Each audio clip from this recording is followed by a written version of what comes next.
warahmatullahi wabarakatuh. Nama saya Dewi Binaan Tegawanu, Ustadz. Ya. Mungkin pertanyaan ini sudah sering dipertanyakan, tapi saya pengen menanyakan lagi biar lebih jelas. Karena ini terjadi karena saya terjadi sendiri gitu, Ustadz, agak ragu-ragu. Jadi bagaimana tuntunannya jika mana saya sedang musafir, menemukan di musola itu sedang akan melaksanakan sholat asyar, sedangkan saya belum sholat duhur. Apakah saya harus ikut jamaah sholat asar dengan niatan saya sholat duhur? Pada saat saya mau melaksanakan, saya tiba-tiba ingat, Ustadz, bagaimana jika saya ini menemukan sholat isya, sedangkan saya belum sholat maghrib? Apakah saya juga harus ikut berjamaah sholat isya dengan niatan sholat maghrib? Jika demikian, berarti saya mendahului imam gitu. Apakah peristiwa ini di zaman Rasulullah pernah terjadi, Ustadz? Makanya saya mohon penjelasannya yang benar, mungkin bisa dibacakan dalilnya. Yang kedua, Ustadz, soal janji. Janji adalah hutang. Di sini janji adalah hutang. Apakah sekedar cuma peribahasa atau memang di dalam hadis atau memang perkataan janji adalah hutang ini ada di dalam Al-Quran? Yang jadi pertanyaan, janji adalah hutang. Hutang di sini apakah hukumnya sama dengan hutang piutang yang jika mana di dunia tidak bisa membayar akan ditagih di akhirat? Terus yang ketiga, Ustadz, yang ketiga ini ada pertanyaan, juga ada pada saat itu saya berpikir gitu, Ustadz, mudah-mudahan pemikiran saya saat itu bisa diterima. Jika mana tidak diterima, ya tidak apa-apa, Ustadz. Begini, sedikit cerita boleh, Ustadz? Ya, jangan panjang-panjang. Begini, 4 bulan yang lalu nenek saya adalah meninggal.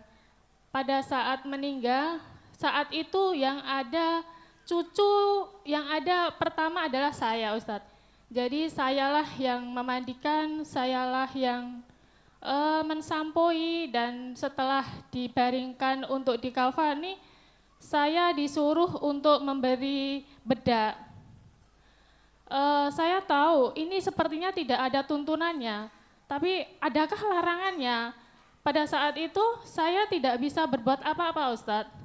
Saya melakukan dengan niatan saya kasih sayang dengan nenek saya, karena nenek saya lama ditinggal di rumah saya. Dan pada saat nenek saya ditahlilkan, dibacakan Yasin, saya juga tidak bisa berbuat apa-apa, Ustadz. Saya tidak kuasa untuk meninggalkan tempat itu.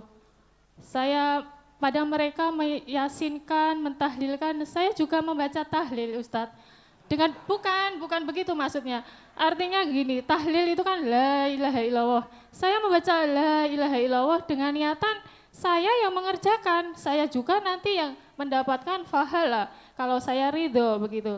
Yang jadi pertanyaan, apakah yang saya lakukan itu saya termasuk wala ta'awanu alal itsmi wal udwan? Lah di dalam saya tahlil itu saya berpikir begini, Ustadz. Pemikiran saya, bagaimana jika nanti kematian itu terjadi pada keluarga saya, bapak saya, mungkin ibu saya, atau saya sendiri.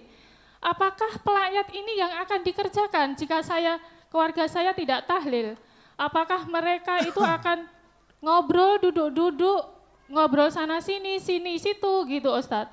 Jadi pemikiran saya itu bagaimana jika MTA ini membrosurkan atau membuat buku kecil sebesar atau sekecil buku Yasin gitu, Ustadz. Tetapi di dalam brosur itu yang dibukukan tidak tertulis Yasin tentunya, tetapi di dalamnya diberi tuntunan. Bagaimana, oh ini loh sebenarnya tuntunan yang ada jika orang meninggal. bacaan-bacaan yang harus kita sampaikan. Lah, mungkin iya Ustadz, mungkin dengan cara begitu pelayat kita sodori dengan buku itu, mereka akan mengerti gitu loh. Dengan tidak secara langsung, kita ini memberi dakwah, tuntunan yang benar. Dengan mereka sadar tahu tuntunan tersebut, oh iya ya, ternyata keluarga ini tidak tahlil karena menurut tuntunan seperti ini gitu loh Ustadz. Cukup Ibu sudah bisa difahami. Yeah. Gimana? Sudah bisa difahami. Oh sudah bisa difahami, Yeah. ya terima kasih.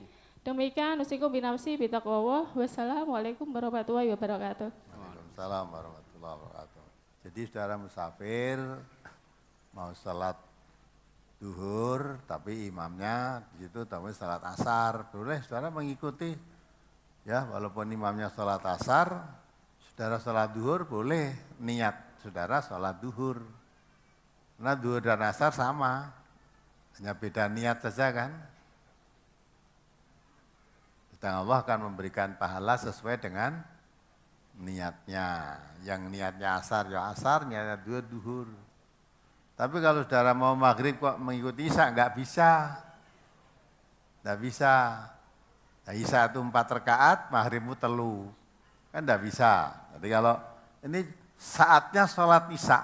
Lah kalau saya menemukan saya belum sholat maghrib, sudah masuk waktu isya, masjid di situ sholat isya. Saudara belum maghrib, ya tidak usah ikut makmum.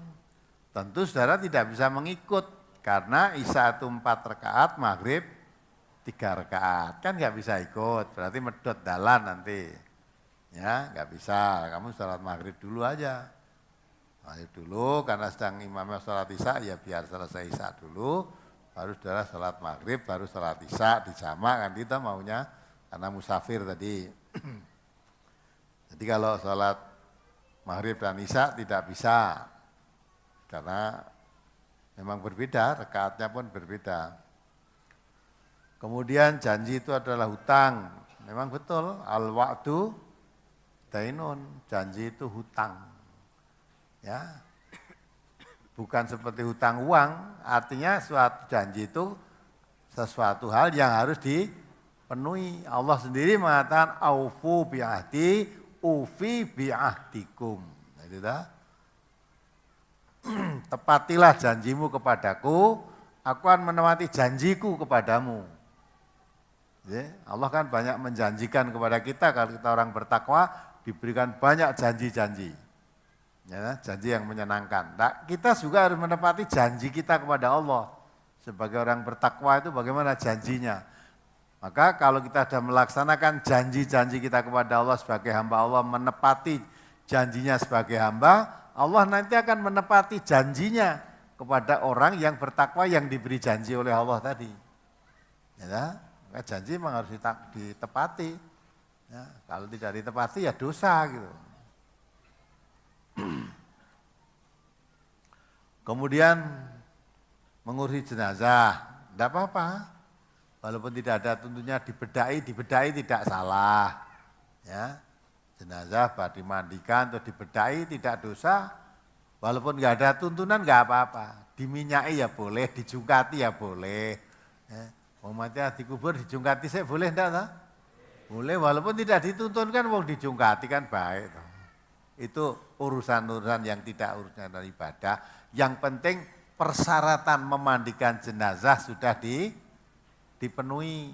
Ya, dipenuhi tadi mau dikafani, dikasih minyak wangi dulu, boleh juga kasih minyak wangi.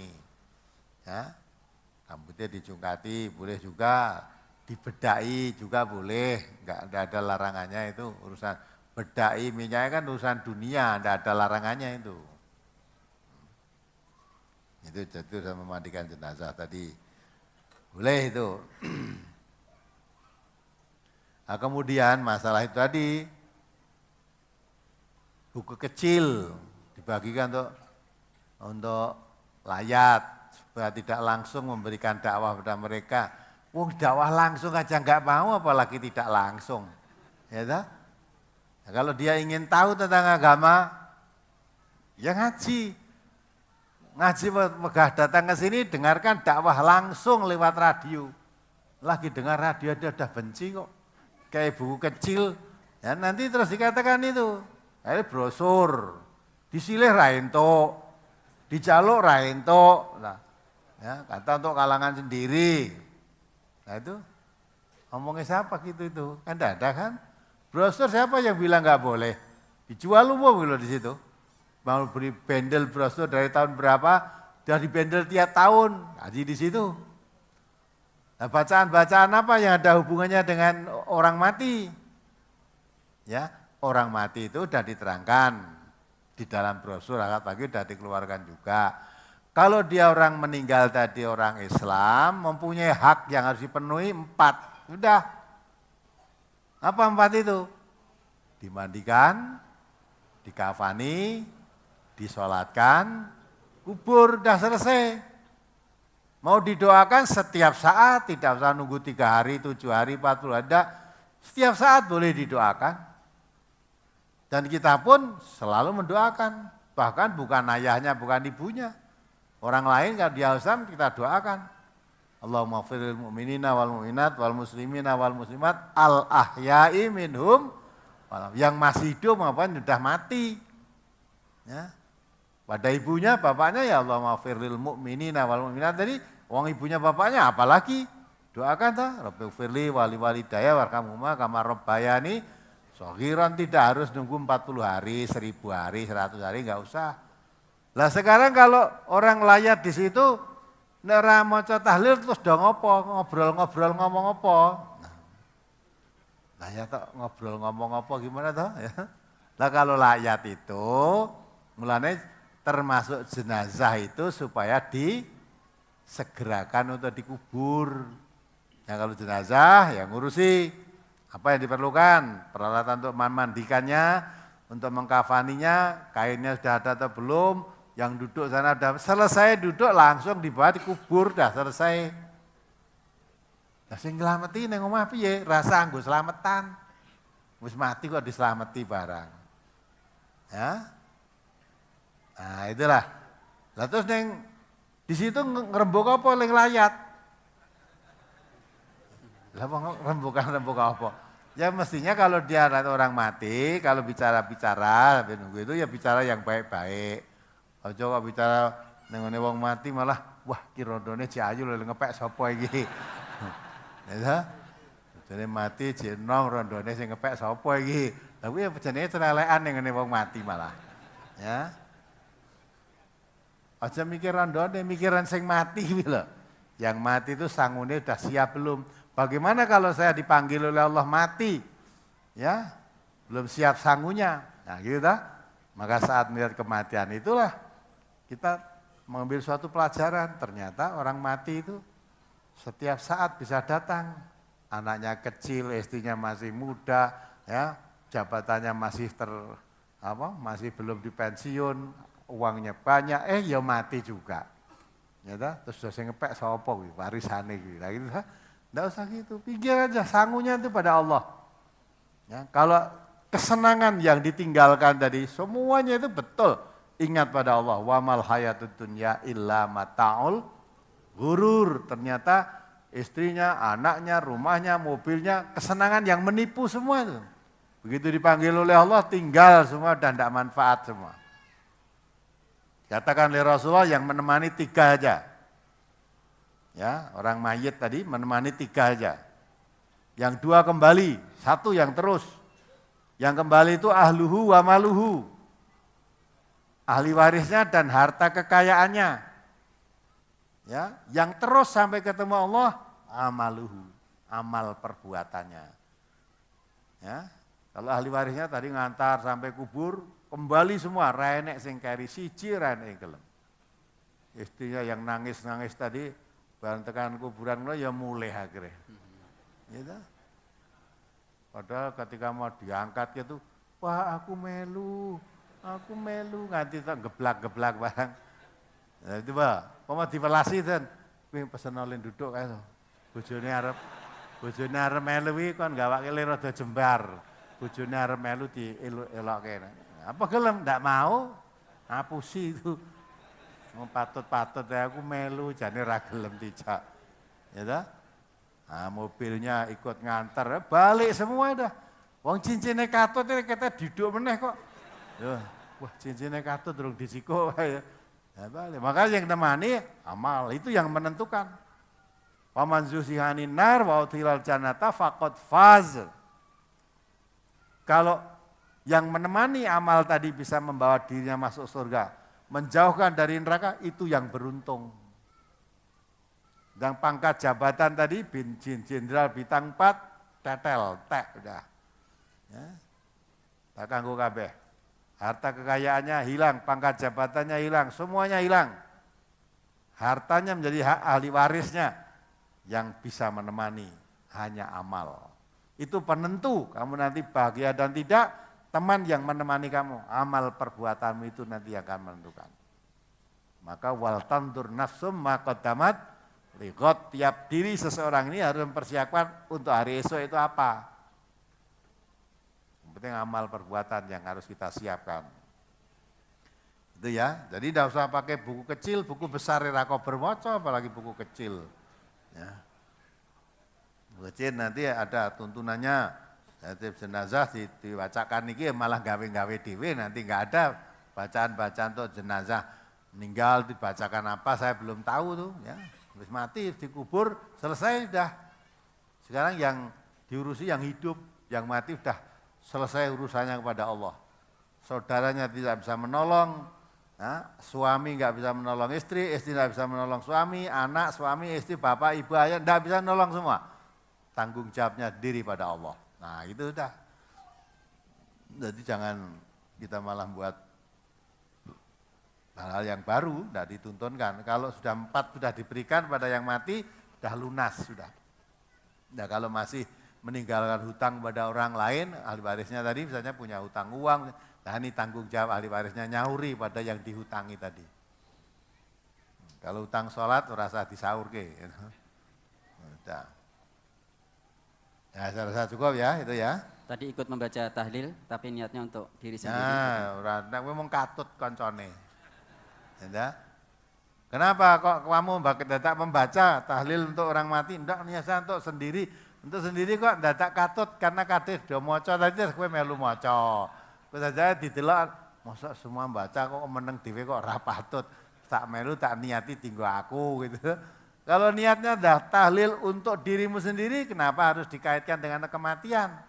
Setiap saat boleh, setiap saat di mana saja, kapan saja, dalam perjalanan sini ke Tegowanu sana naik bis apa naik turun jalan tahlil terus boleh. Ya. La ilaha illallah. Selalu itu malah bagus. Afdalu dzikri fa'lam annahu la ilaha illallah, itu zikir paling afdol. Maka setiap perjalanan kemana aja kita zikir la ilaha illallah, la ilaha. Dilalah malaikat mau datang, la ilaha illallah, sek mati. Masuk surga kamu. Gitu lah. Orang la ilaha illallah dadak nunggani mbae mati atau 40 dinane mbae satu rasa. Ya tuh, jadi kalau zikir tahlil untuk diri sendiri tidak usah dikaitkan dengan ini teman banyak orang do datang ke sini mau zikir tahlil kabeh nggo mbae, masa aku malah itu dah. Nah, tidak usah dikaitkan dengan jelas kalau kamu membaca ini tadi hanya pembeloan niatmu, sebetulnya kamu tidak ingin membaca pekewuh karo liya-liyane sing do maca kuwi. Wis ngakoni apa ora? Oh, jane mung pekewuh terus katut ya.